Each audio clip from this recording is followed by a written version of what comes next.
लाल आतंक पर सुरक्षा बल के जवान लगातार सारंडा के जंगल में हथौड़ा चला रहे हैं और अब अगला टारगेट कई बड़े माओवादी हैं। लेकिन इससे पहले डीजीपी तदाशा मिश्रा ने तमाम उन नक्सलियों से अपील की है कि हथियार डालकर मुख्य धारा में लौट जाएं। दरअसल यह पूरा मामला है कि सारंडा में मेधाबुरु ऑपरेशन की शुरुआत की गई तो 1 करोड़ के इनामी एनल दास समेत 17 माओवादी ढेर हो गए। हालांकि यह आंकड़ा आगे बढ़ सकता है। पिछले 4 दिनों से सारंडा के छोटानागर और कीरीबुरु इलाके में सुरक्षा बल के जवानों का ऑपरेशन चल रहा है और इस ऑपरेशन के बीच जब डीजीपी तदाशा मिश्रा खुद सारंडा पहुंच गए पूरे अभियान की समीक्षा की तो सबसे बड़ी बात उन्होंने कहा कि जो भी लोग हथियार लेकर अभी घूम रहे हैं, हिंसा का रास्ता को अपना रहे, वो आत्मसमर्पण कर दे, नहीं तो फिर कार्रवाई इसी तरह से होगी। पहले आपको हम सुनाते हैं क्या कुछ कह रही है डीजीपी तदाशा मिश्रा।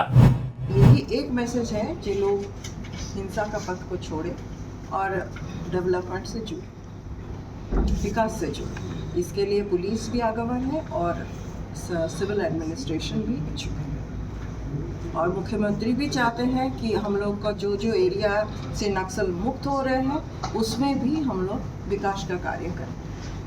ये हम लोगों का प्लानिंग का भी एक हिस्सा है। जो टारगेट है 2025 मार्च तक 26 मार्च तक खत्म कर देने का नक्सल, वो सारंडा मुक्त हो जाएगा नक्सल को। टारगेट से ही हम लोग लगे हुए हैं और मुझे पूर्ण विश्वास है कि इस तरह का कार्रवाई होता रहेगा तो मुक्त हो ही जाएगा। ऑपरेशन मेगाबुरु कंटिन्यू है और ये मेरा प्राथमिकता है। मैं योगदान के बाद यहाँ सबसे पहले ही आई थी जयवासन और अभी भी ये प्राथमिकता के लेवल में ही है। डीजीपी ने साफ किया कि सारंडा या पूरे झारखंड में जहां भी माओवादी अभी बचे हैं वह हथियार डालकर मुख्य धारा में लौट जाए। यानी सीधी चेतावनी मिसिर बेसरा और आकाश को दी गई है क्योंकि 2 सबसे कुख्यात और बड़े माओवादी फिलहाल सारंडा में मौजूद हैं और उसी सारंडा में पहुंचकर डीजीपी ने 2 टूक कह दिया कि मुख्य धारा में लौटे।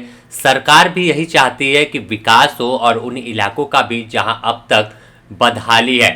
यानी नक्सली जब खत्म हो जाएंगे तो सारंडा की तस्वीर बदल जाएगी। अब अगर हाल की हम बात कर ले तो जब से 31 मार्च 2026 नक्सलियों के खात्मे की तय डेडलाइन की गई, इसके तहत कार्रवाई तेज हुई और बीते 4 दिनों में झारखंड में अब तक की सबसे बड़ी कार्रवाई देखने को मिली जब एक साथ 17 माओवादियों को जवानों ने घेर कर मार लिया। साथ ही दावा किया है कि अब जल्द ही मिसिर बेसरा की जानकारी उनके पास है, उसके खिलाफ बड़ी कार्रवाई देखने को मिलेगी। तो देखना होगा कि आखिर मिसिर बेसरा और आकाश का कब खात्मा होता है और आगे क्या प्लान सुरक्षा बल के जवानों का है, क्योंकि जैसे ही अनल दा मारा गया तूफान जी ढेर हो गए। अनमोल उनका साथी जो खुद सेंट्रल कमेटी में शामिल होने के लिए प्रस्तावित था, खुद आईजी सीआरपीएफ ने दावा किया। तो पूरे मामले को मिलाकर देखने से एक चीज साफ है कि कार्रवाई बड़ी होने वाली है और फिलहाल अभी यह तो छोटी कार्रवाई थी जिसमें 17 मारे गए हैं, जबकि खबर निकलकर सामने आ रही है कि 21 तक यह आंकड़ा पहुंचा है।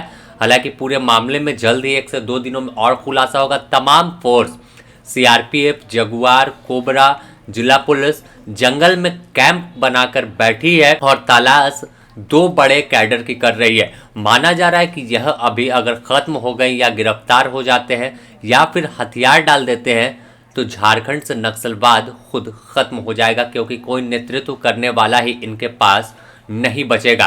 क्योंकि देखा गया इससे पहले सहदेव सोरेन मारा गया, प्रयाग मांझी ढेर हो गया, सेंट्रल कमेटी का सदस्य था। इसके बाद 3 ही बड़े माओवादी बचे थे तो उनका भी एक साथी मारा गया। अब महज 2 के कंधों पर पूरे लाल सलाम की जिम्मेवारी है। तो लाल सलाम का कैसे अंत हो इस दिशा में लगातार जवान आगे बढ़ रहे हैं। बने रहें द न्यूज़ पोस्ट के साथ, इससे जुड़ी और भी अपडेट देंगे।